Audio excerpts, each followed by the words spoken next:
Over the state work period, as senators attended business back home, the Biden administration's reckless decision to retreat from Afghanistan was carried through to a damaging and deadly end. The consequences of its hasty retreat were not just foreseeable, they were actually foreseen. And yet, against the advice of members from both parties and even its own national security experts, the administration plowed right ahead.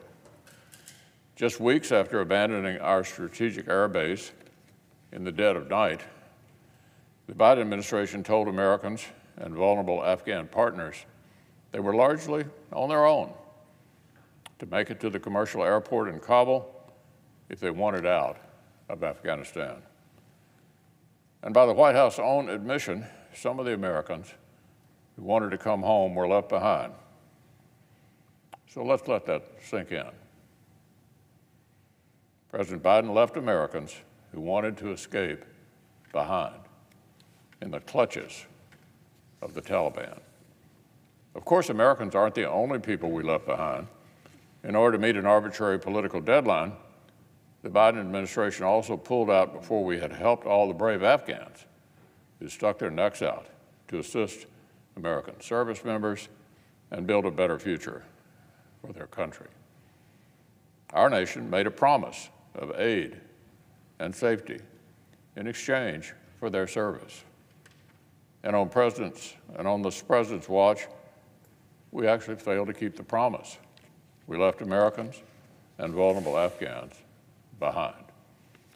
The administration naively expected the Taliban to behave like any law-abiding member of the so-called international community, supposedly subject to tremendous leverage for recognition and for funding.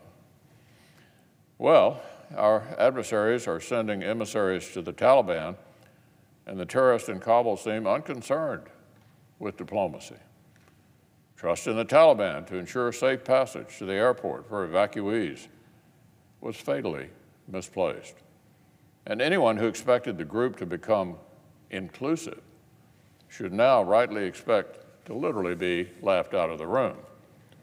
The administration confidently insisted it would own the consequences of its withdrawal efforts. But as soon as their lack of planning bore real, deadly consequences, it pointed the blame at everyone but the reflection in the mirror. And now, in a bizarre twist of narcissism, the White House is now holding up its belated and frantic evacuations as worthy of praise and credit. So, Madam President, where are we now? A wall outside the compound that until recently housed the U.S. Embassy in Kabul now bears a mural of the Taliban flag. 4 terrorists, once detained at Guantanamo Bay, now hold senior positions in the Taliban regime. And in the void left by our coalition's withdrawal, we're less able to collect intelligence and fight terrorists on their own soil. Madam President, this failure was entirely avoidable. The consequences were totally foreseeable.